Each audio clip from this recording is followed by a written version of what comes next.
I am doing another This Day in History video here. Today in 1851, Herman Melville's novel Moby Dick was published in London, England by Richard Bentley as The Whale. The book was later published in the United States on November 14th, 1851. In this article, I'm focusing on the novel itself.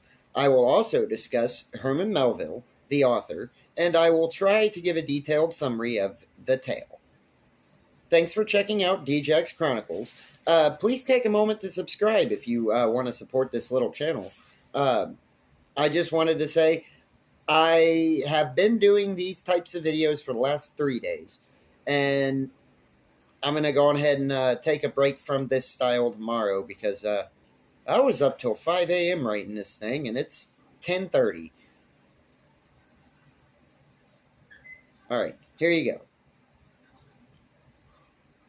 The story actually draws from Melville's personal experience as a sailor.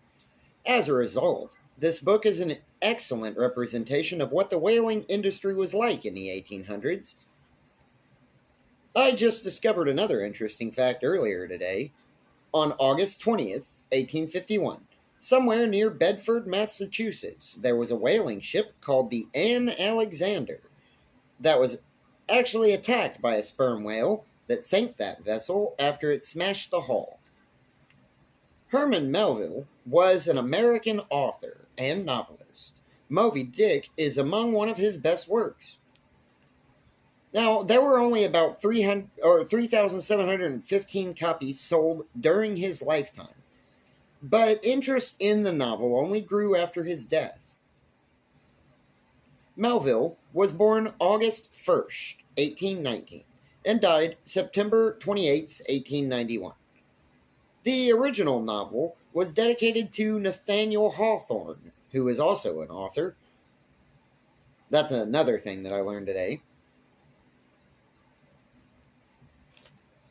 Moby Dick has 135 chapters, all written from the perspective of Ishmael, one of the main characters in the story. As you can expect, with the book that came out right before the Civil War, the novel employs a lot of racial stereotypes. At the start, Ishmael had an impulse to go to sea, so he went to join a crew. But in the process of all of this, Ishmael made friends with a man called Queequeg.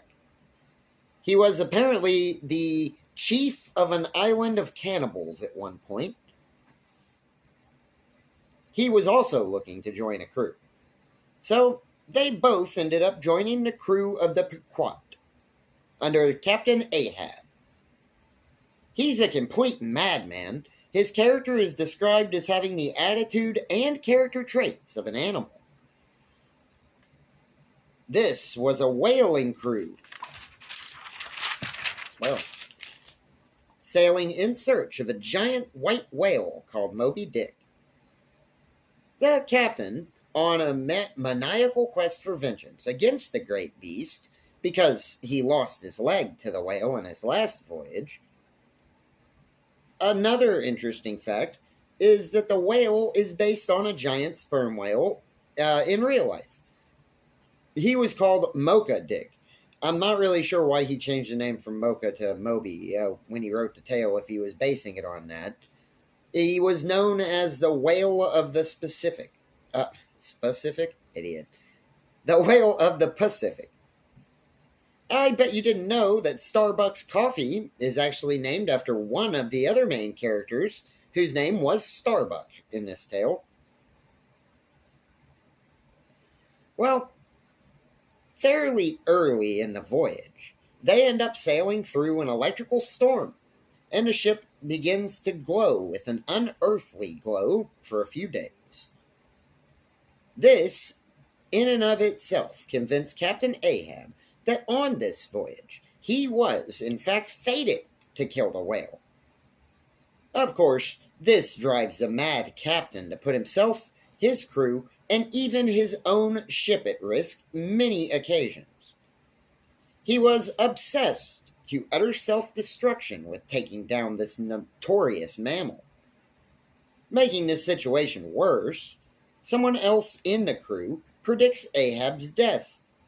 But since it ends up sounding like he will not die at sea, Captain Ahab takes this to mean he will not die on this voyage no matter what happens.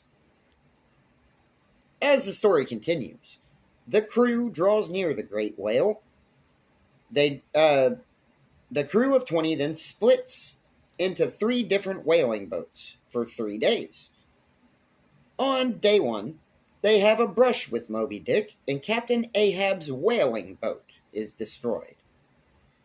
And as if that didn't warn them enough, on day 2, one of the crew members, named Fedula, is trapped in one of the harpoon lines and was unfortunately pulled overboard to his death. And then, day 3, the whale ends up ramming the Pequod itself and sinks the ship.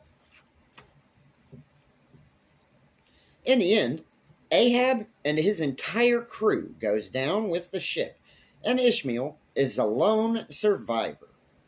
He ended up using his friend Queequeg's coffin as a life raft. His friend was also lost when the boat went down. I had to double look that up myself.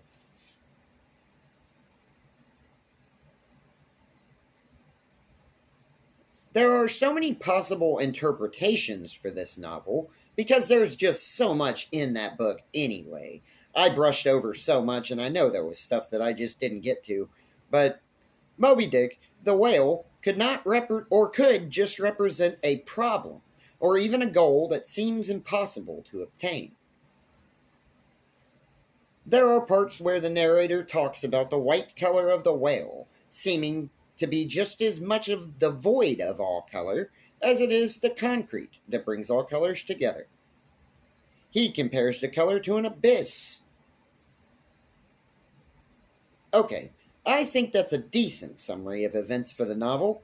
It made a huge impact on the world to the point that in 2010, scientists found a sperm whale fossil and called it Leviathan Melvilli, in memory of Herman Melville. In conclusion, on this day in history, the first edition of the classic novel Moby Dick was published in London, England, under the name The Whale in 1851. I tried to discuss Herman Melville to the best of my ability, give some information and facts that I found interesting about the book, and finally, to provide a decent summary of the novel to the best of my knowledge. I'm going to end this with a thank you to anyone watching. I hope you might consider liking this video, or maybe just subscribing to DJ's Chronicles.